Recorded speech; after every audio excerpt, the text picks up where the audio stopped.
राजकारणात कायमस्वरूपी मित्र आणि शत्रू नसतात, असतं ते फक्त बदलतं वास्तव आणि मतांचं गणित.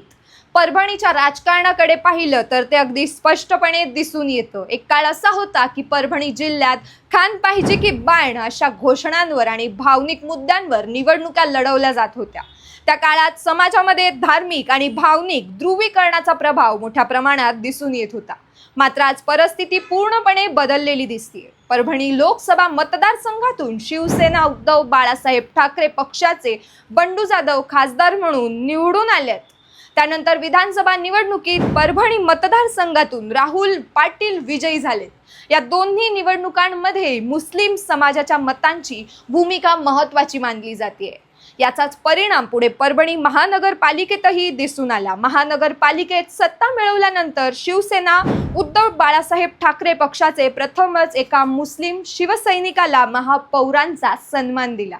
दुसरीकडे शिवसेना शिंदे गटानेही स्थानिक स्वराज्य संस्थांच्या निवडणुकांमध्ये मुस्लिम समाजातील सईद खान यांना उमेदवारी देत नवा संदेश दिला. परभणी हिंगोली विधानसभा परिषद निवडणुकांसाठी त्यांची निवड करण्यात आली आणि याच घडामोडी एक स्पष्ट संदेश देतात.